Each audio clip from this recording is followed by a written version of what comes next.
13ویں number پر کتاب ہے تذکرۃ الحفاظ۔ علامہ شمس الدین ذہبی رحمۃ اللہ علیہ، متوفی 748 ہجری۔ یہ کتاب 3 جلدوں میں دارالکتب العلمیہ سے طبع ہے۔ اس کتاب میں امام ذہبی رحمۃ اللہ علیہ نے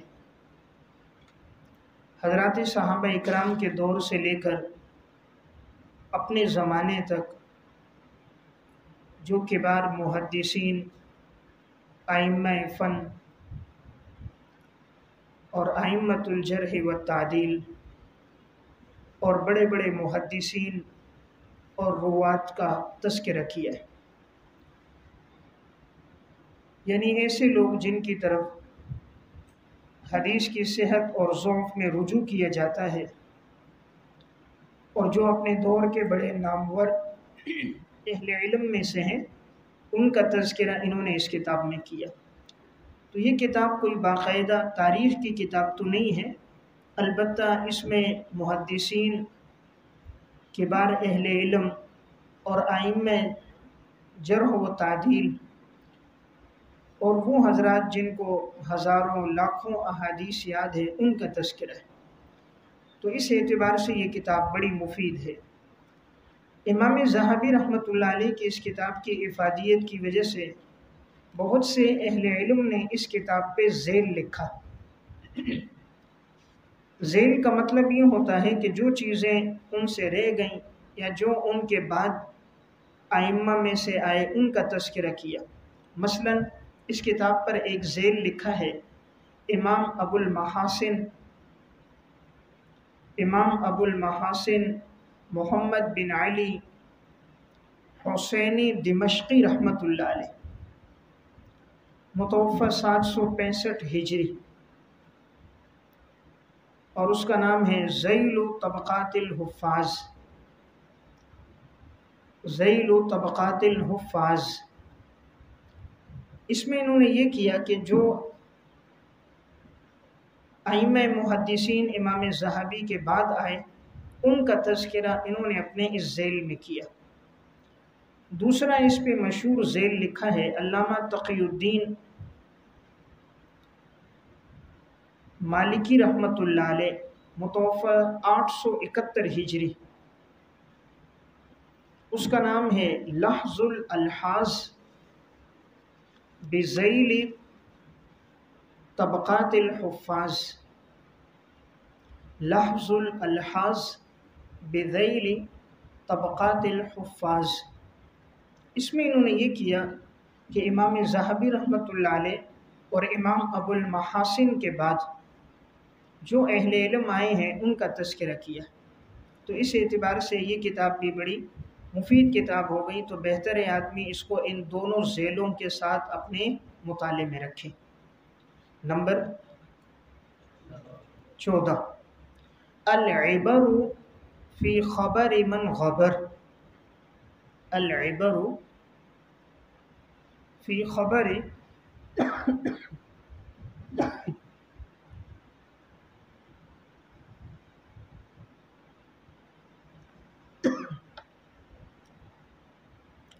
تو العبر فی خبر من غبر،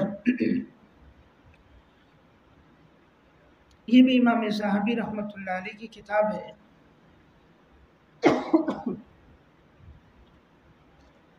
متوفی 748 ہجری۔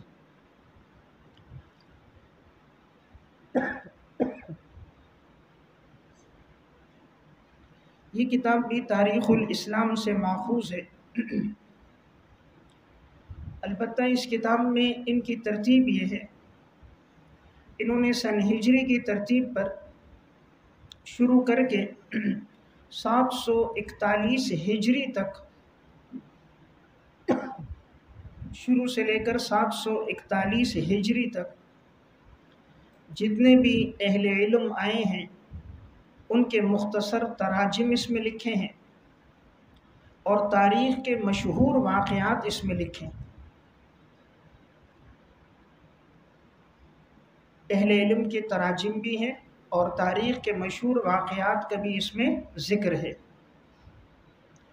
اس کتاب کو امام ذہبی کے تاریخ الاوسط کہا جاتا ہے، جو کل میں نے عرض کیا تھا نا 37 جلدوں میں، اس کو التاریخ الکبیر کے نام سے یاد کرتے ہیں کہ وہ امام ذہبی کی تاریخ الکبیر ہے، اور اس کو التاریخ الاوسط کے نام سے یاد کیا جاتا ہے کہ اس میں متوسط انداز میں آپ نے 1 ہجری سے شروع کر کے 741 ہجری تک کے مشہور واقعات اور شخصیات کا اس میں تذکرہ کیا۔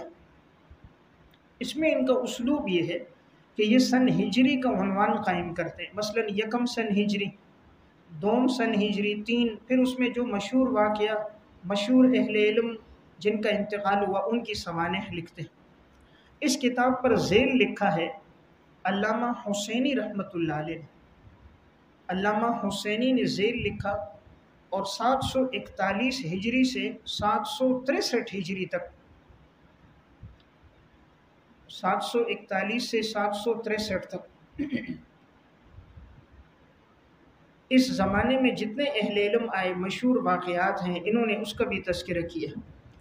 تو گویا کہ اب اس کتاب میں 1 ہجری سے لے کر 763 ہجری تک کے واقعات محفوظ ہو گئے۔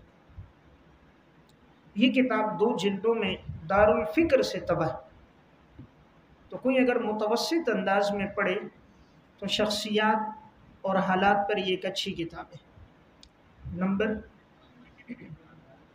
15، دول الاسلام، دول الاسلام، علامہ سخاوی امام ذہبی رحمۃ اللہ علیہ، متوفی 748 ہجری۔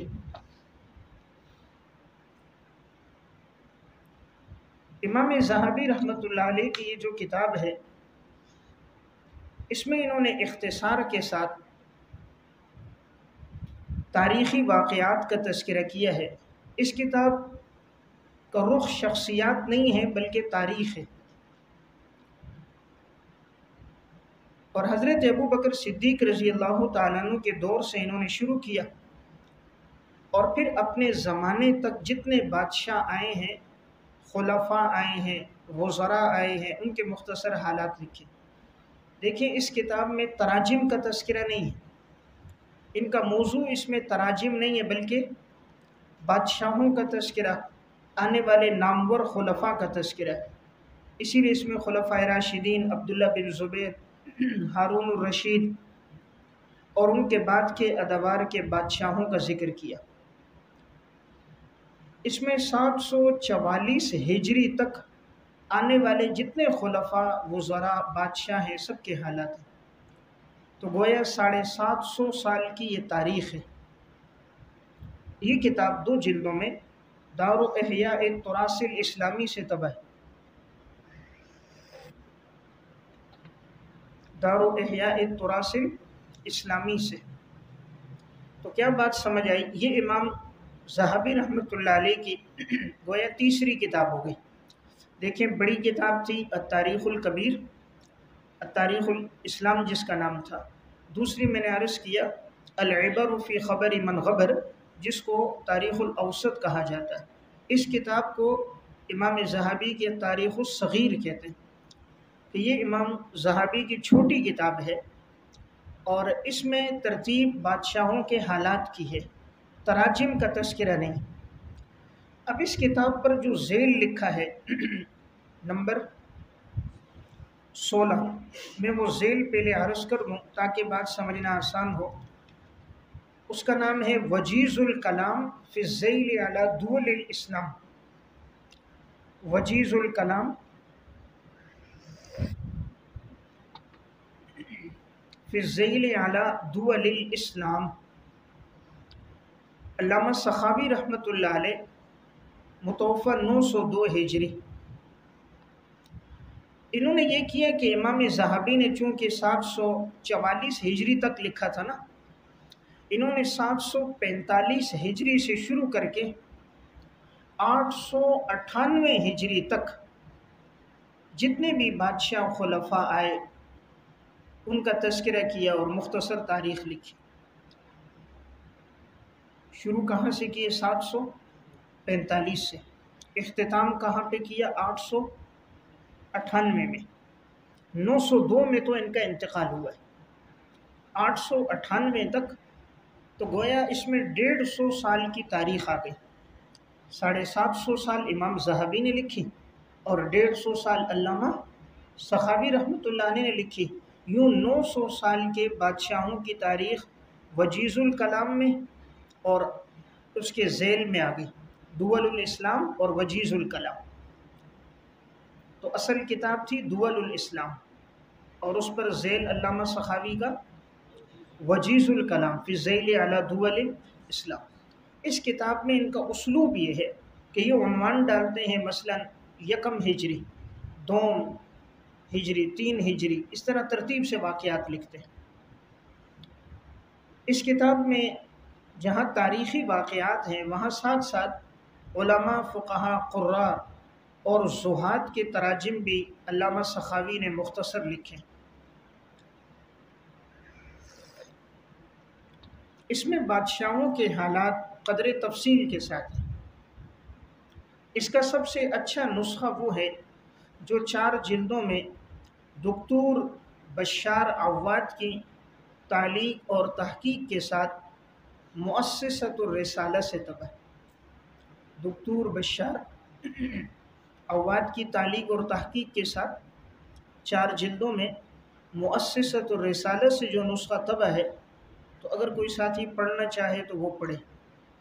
اب اس کتاب سے آپ کو کیا فائدہ ہوگا کہ اصل کتاب میں 750 سالہ تاریخ آ گئی دول الاسلام میں، اور ذیل وجیز الکلام کو جب ساتھ ملایا گیا تو گویا 900 سال کی پوری تاریخ آ گئی اور مشہور واقعات اور تراجم کا تذکرہ آ گیا۔ نمبر 16 الاعلام بوفیات الاعلام۔ الاعلام بوفیات الاعلام، امام ذہبی رحمۃ اللہ علیہ، متوفی 748 ہجری۔ یہ کتاب 1 جلد میں دکتور سہیل زکار کی تعلیق اور تحقیق کے ساتھ دارالفکر سے طبع ہے۔ اس میں انہوں نے 1 سن ہجری سے لے کر 740 ہجری تک صرف اہل علم کی وفیات ذکر کی۔ اس میں سوانح نہیں، تاریخی واقعات نہیں ہیں، بلکہ جو بھی اہل علم گزرے ہیں ہر سن ہجری میں ان کی تاریخ وفات مختصر اقوال 2-2.5 سطروں میں۔ تو اس سے آپ کو فائدہ کیا ہوگا کہ اختصار کے ساتھ ہر سن ہجری میں آنے والے اہل علم سے واقفیت ہو جائے گی، علماء کے نام، سن وفات اور ان کا تذکرہ معلوم ہو جائے گا۔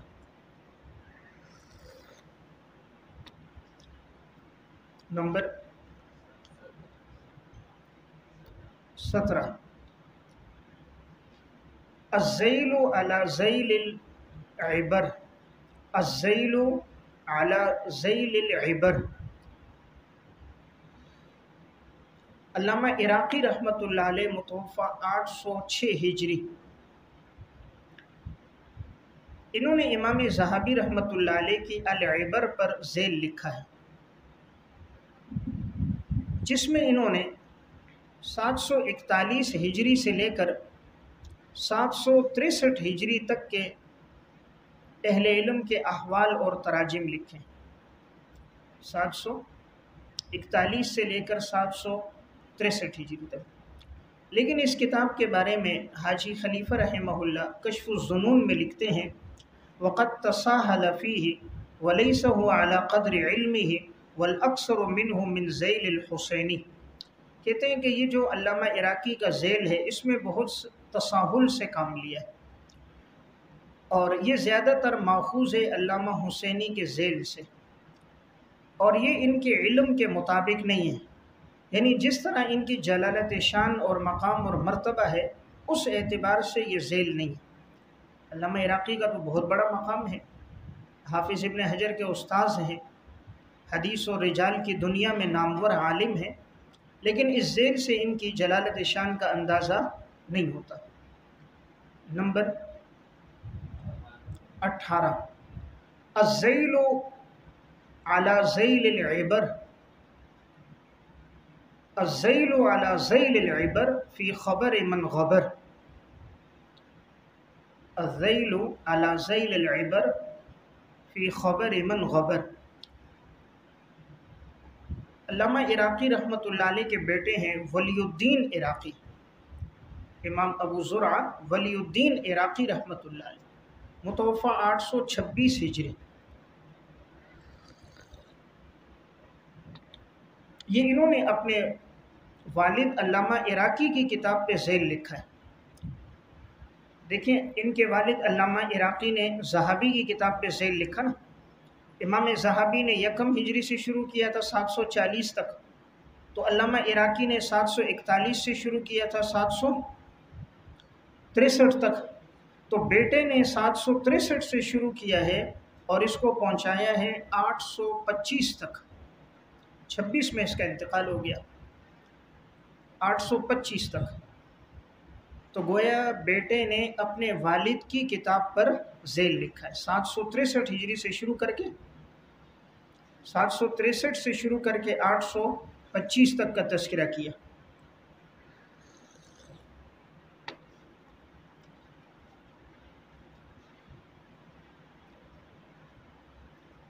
اس وقت یہ ذیل چھپا ہوا ہے، اگر کوئی ساتھی پڑھنا چاہے تو استاد صالح مہدی کی تعلیق اور تحقیق کے ساتھ، استاد صالح مہدی کی تعلیق اور تحقیق کے ساتھ مؤسسۃ الرسالہ سے طبع ہے، مؤسسۃ الرسالہ،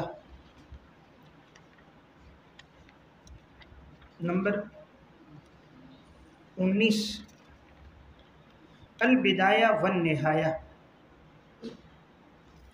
حافظ ابن کثیر رحمۃ اللہ علیہ، متوفی 774 ہجری۔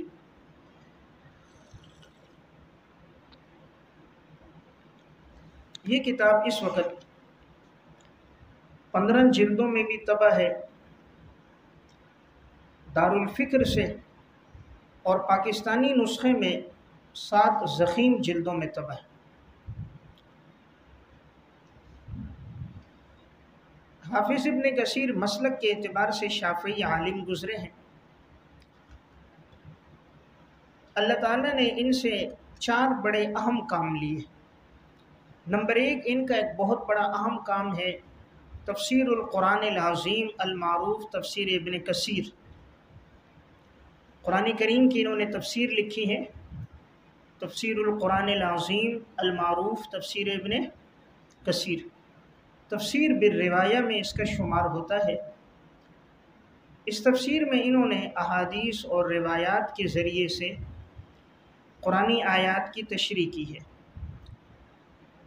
علامہ ابن جریر طبری رحمۃ اللہ علیہ کی تفسیر سے زیادہ تر انہوں نے اخذ کیا اور معلومات لیں، تو اسی لیے ابن جریر کا بہترین خلاصہ اور تلخیص ہے، تفسیر ابن جریر کا بہترین خلاصہ ہے۔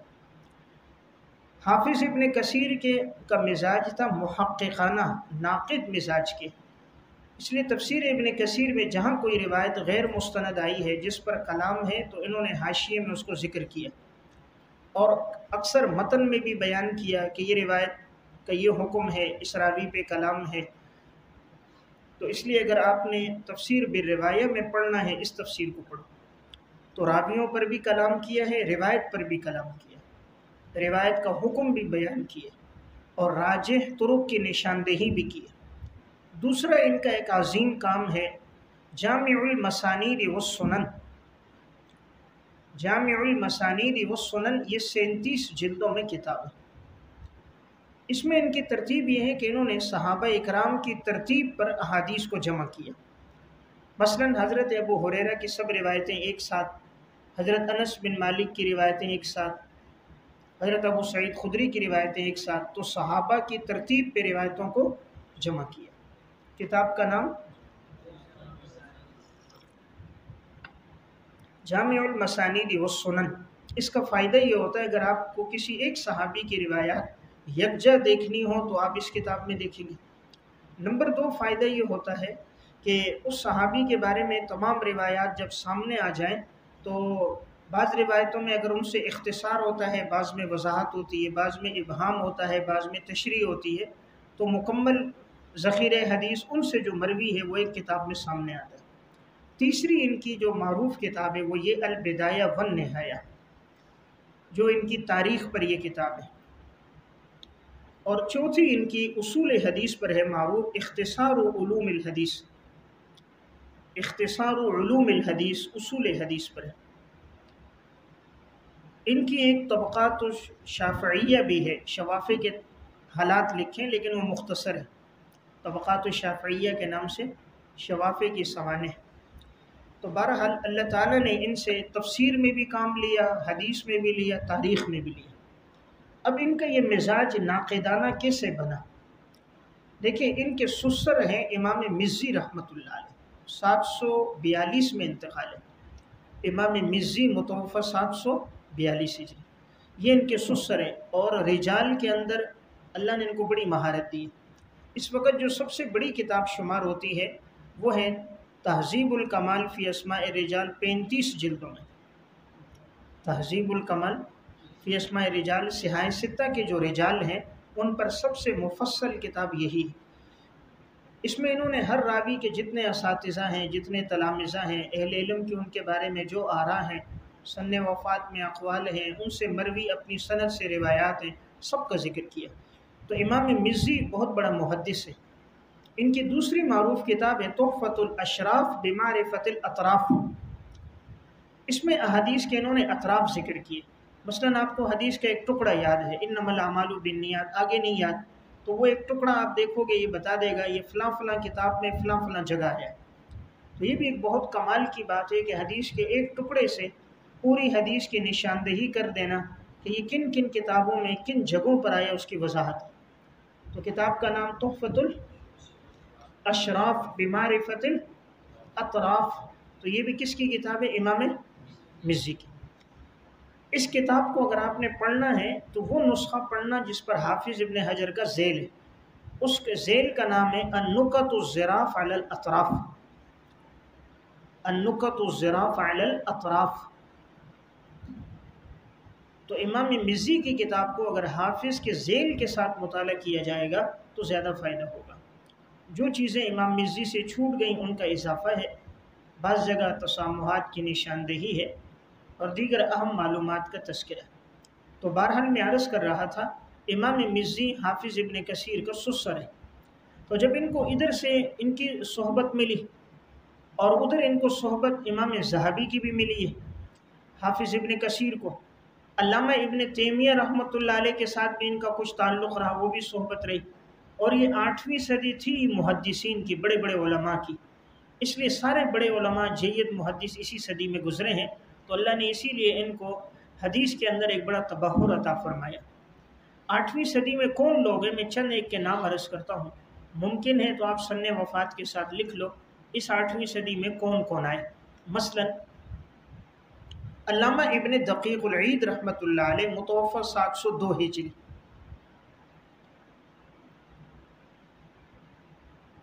علامہ ابن منظور رحمۃ اللہ علیہ، متوفہ 711 ہجری، لسان العرب والے۔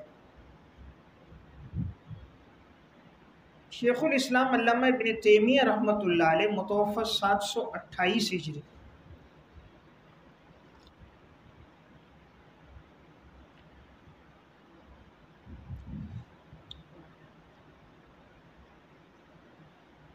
علامہ ابن قیم رحمۃ اللہ علیہ، متوفہ 751 ہجری۔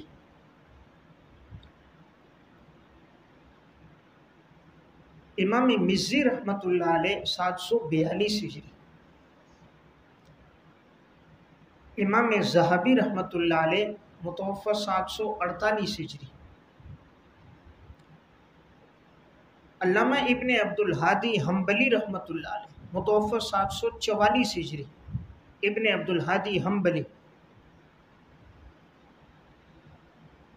امام ابو حیان رحمۃ اللہ علیہ، متوفہ 745 ہجری۔